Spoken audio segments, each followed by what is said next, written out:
para aulia, orang-orang yang dicintai Allah ini kok rasanya kerja apa ya mereka, tapi kok kaya-kaya ya. Kok selalu seolah-olah datang sendiri rezekinya.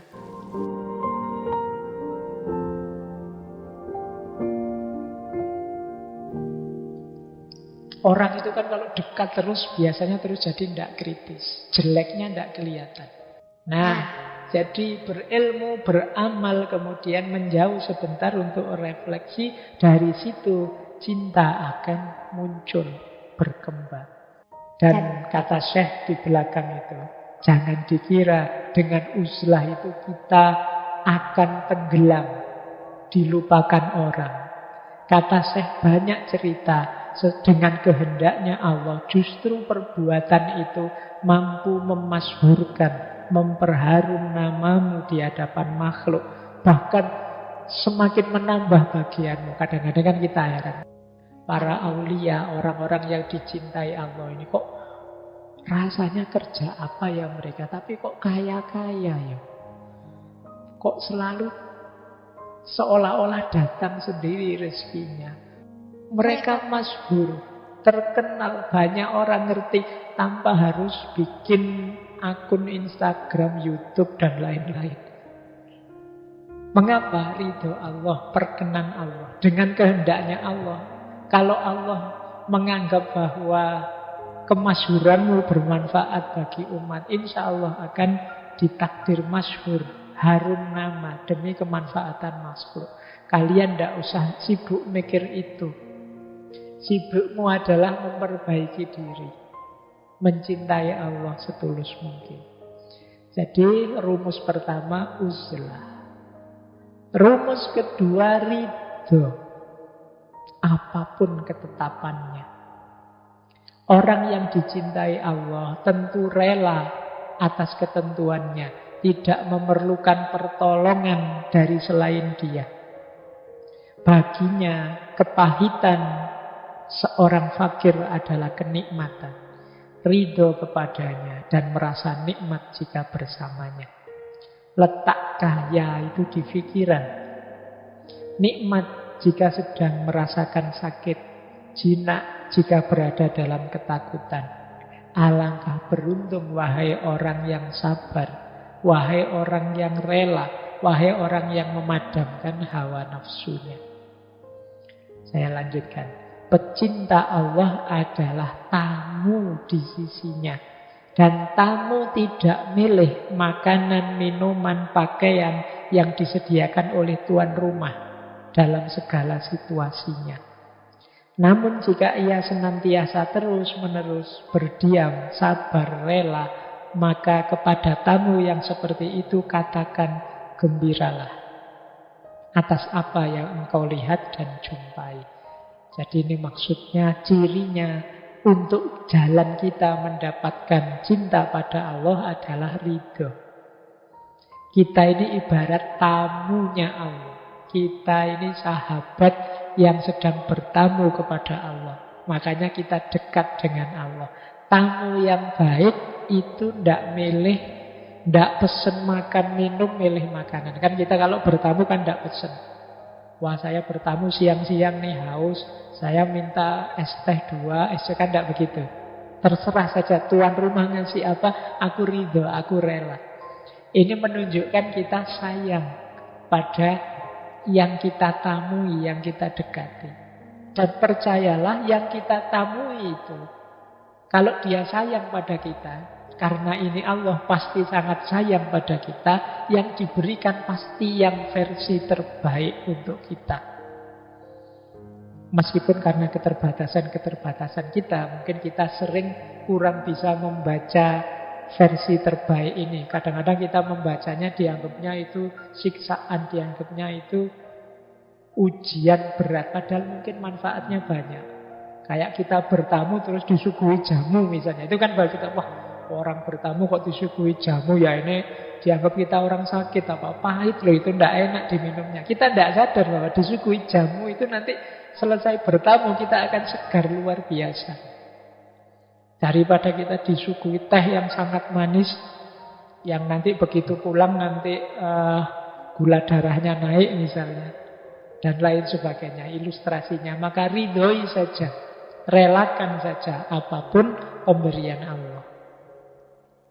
Nah, jalan mahabbah yang lain adalah ibadah.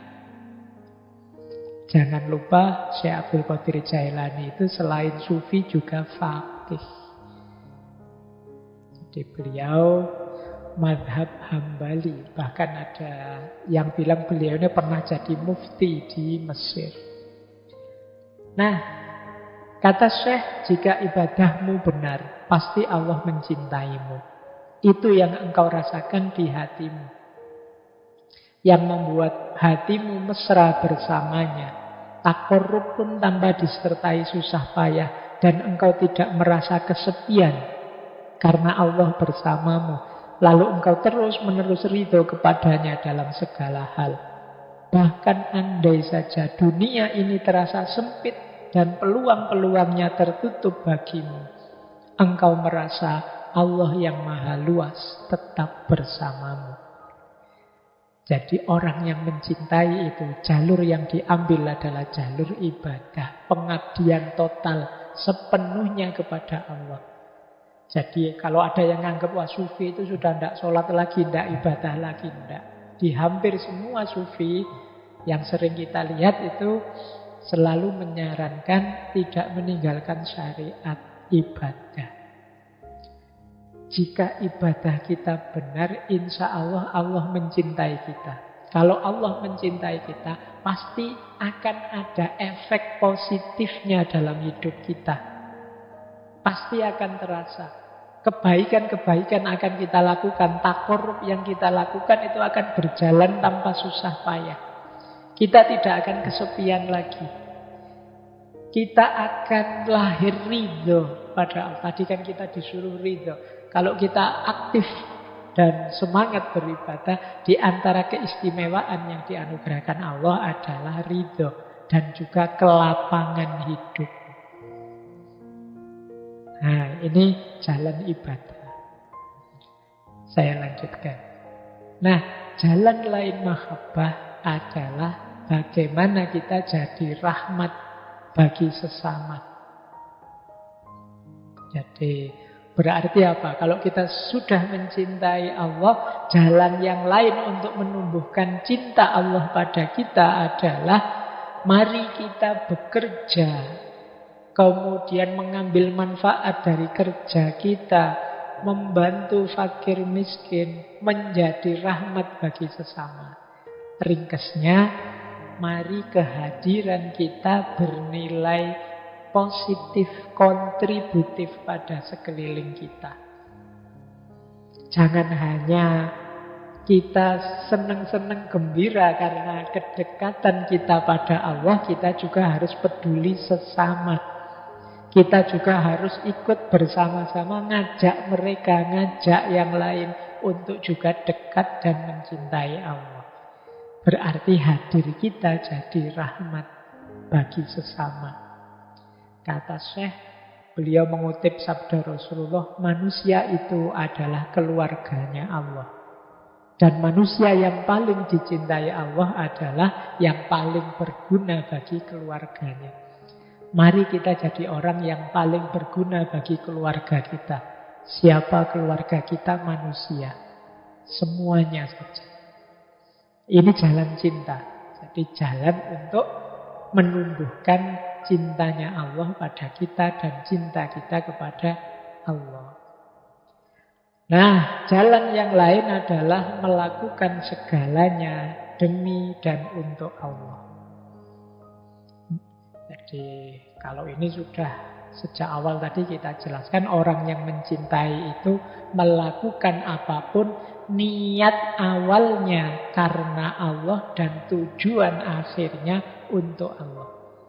Mengapa aku melakukan ini? Karena aku tahu Allah ridho dengan yang aku lakukan ini, dan tujuannya juga untuk Allah. Jadi dari Allah menuju Allah. Kemudian kita tambah satu lagi aspek, hasilnya apa sih? Mahabbah itu menurut Syekh Abdul Qadir Jailani, buahnya mahabbah, yang pertama, kalau ini efek ya, semacam dampaknya. Yang pertama adalah keselamatan. Di paragraf yang saya kutip itu, Syekh Abdul Qadir Jailani mengutip dua orang kekasihnya Allah. Yang pertama Nabi Ibrahim, yang kedua Nabi Musa. Nabi Ibrahim diselamatkan oleh Allah ketika Allah berfirman pada api, jadilah dingin dan menyelamatkan. Jadi orang yang mencintai Allah, dia akan selamat dari apinya dunia, dari terbakar oleh hawa nafsu duniawi. Dia juga sebagaimana Nabi Musa yang diselamatkan dari tenggelam oleh lautan. Kata Syekh Abdul Qadir Jailani, seolah-olah Allah berfirman pada laut, wahai lautan dunia, jangan engkau tenggelamkan hambaku yang tercinta ini. Jadi di antara dampak itu ya teman-teman tidak usah terlalu fokus ke sini. Insya Allah nanti Allah turun sendiri menyelamatkan kita kalau kita mencintainya. Sebagaimana Ibrahim tidak menyangka ternyata api tidak bisa membakar dirinya. Sebagaimana Nabi Musa tidak tahu sebelumnya bahwa tongkat itu bisa membelah laut. Allah menyuruh memukulkan tongkat, ya dipukulkan saja. Ternyata lautnya terbelah. Itu Nabi Musa juga tidak diceritai oleh Allah sebelumnya. Jadi tidak terbayang. Nabi Ibrahim juga begitu. Tapi keimanan, keyakinan, dan kecintaan mereka pada Allah yang membuat mereka mantap. Dan akhirnya ada buah dari kecintaan itu, yaitu keselamatan. Nah, terakhir buahnya mahabbah apa? Ketika kita mencintai Allah, timbal baliknya tidak hanya Allah mencintai kita, tetapi sesama kita dan alam semesta pun akan mencintai kita. Kata Syekh Abdul Qadir Jailani, taubatlah padanya atas luka dosamu. Mendekatlah padanya dengan menjalankan kewajiban dan menjauhi larangannya. Tinggalkan dosa-dosa lahir dan batin. Berbuat baiklah yang nyata, karena itulah yang bisa mengantarmu ke pintunya, mendekat padanya, lalu dia mencintaimu. Dan cinta itu membuatmu bisa cinta pada sesama. Rasa cinta padanya akan membuahkan cinta pada sesama makhluk. Dan pada gilirannya, bila Allah dan semua malaikatnya mencintaimu, semua makhluk pun mencintaimu. Jadi ketika kita mencintai Allah, Allah mencintai kita. Semua makhluknya pun pada gilirannya akan mencintai kita. Meskipun nanti di kalimat terakhir Syekh Abdul Qadir Jailani menyebut kecuali orang-orang yang kufur, yang ingkar, dan orang-orang yang munafik, yang palsu. Karena orang-orang ini ada pada gelombang yang berbeda. Mereka tidak ada di frekuensi kita, tidak selaras. Jadi energinya tidak selaras, tidak sama. Makanya dia sulit. Mungkin orang-orang yang palsu, yang munafik tadi justru benci melihat kita dalam cinta. Nah, terakhir, sebenarnya waktunya sudah jam 10 nanti. Ada satu bagian yang saya senang dari Syekh Abdul Qadir Jailani tentang cinta ini. Saya baca lengkap untuk menutup sesi kita malam hari ini. Ini peringatan pada anak-anak muda. Wahai anak-anak muda, kan yang malam hari ini yang hadir insya Allah muda semua, kecuali yang tidak. Yang tidak termasuk saya. Wahai anak-anak muda, waspadalah.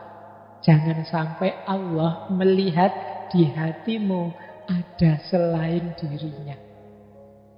Nah, Jangan sampai ada bibit-bibit cinta selain dirinya. Ya paling tidak malulah. Waspadalah jangan sampai Allah melihat di dalam hatimu ada rasa takut kepada selain dirinya. Ada harapan kepada selain dia. Dan ada kecintaan kepada selain dia. Hendaklah engkau berusaha membersihkan kalbumu dari selain dirinya. Hendaklah engkau tidak memandang kemudorotan ataupun manfaat kecuali itu datang dari Allah belaka. Engkau selalu dalam rumahnya dan menjadi tamunya. Wahai anak muda, ingatlah bahwa segala sesuatu yang engkau lihat adalah wajah-wajah yang palsu. Dan yang engkau cintai adalah cinta yang semu, yang bisa membuatmu mendapat hukuman kalau tidak hati-hati. Jadi ini cinta dunia. Cinta yang benar dan tidak akan mengalami perubahan adalah cinta kepada Allah. Dialah yang seharusnya engkau lihat dengan matamu. Itulah cinta orang-orang siddiq yang dipenuhi limpahan keruhanian. Mereka tidak mencintai hanya dengan keimanan, tetapi juga dengan keyakinan dan kesaksian. Hijab atau tirai mereka tersingkap sehingga mereka bisa melihat perkara-perkara yang tersembunyi. Engkau melihat apa yang tidak mungkin dapat mereka jelaskan. Jadi orang-orang yang mencintai Allah ini, mereka ini terbuka hijabnya. Dia tahu banyak rahasia. Sehingga mereka sendiri kadang mengalami karomah-karomah anugerah dari Allah. Kita melihat dari mereka kadang-kadang hal-hal yang tidak dapat dijelaskan. Semuanya anugerahnya Allah. Nah ini nanti bagian boleh diulang-ulang oleh teman-teman. Karena menurut saya ringkesan dari yang saya jelaskan kurang lebih 2 jam tadi ya bagian ini. Untuk cinta pada Allah. Nah, terakhir, paling akhir, mungkinkah engkau sebut cinta Allah, sedang cinta itu engkau sertai dengan dusta, kemunafikan, dan riya atas namanya. Kalimat yang terakhir ini untuk kita hati-hati, yang akan merusak cinta 3 hal ini. Dusta, kemunafikan, dan riya. Kalau cinta pada Allah berarti dusta, kemunafikan, dan riya atas nama Allah. Ini dipertanyakan oleh Syekh Abdul Qadir Jailani. Karena kalau ada dusta, kalau ada kemunafikan, kepura-puraan, dan ada riya, hanya ingin pamer saja, apa mungkin itu cinta? Baik, saya kira itu ya teman-teman untuk pemanasan kajian offline kita.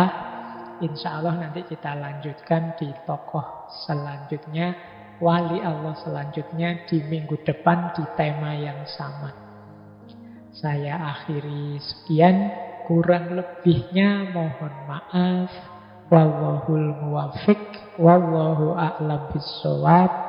Wassalamualaikum warahmatullahi wabarakatuh.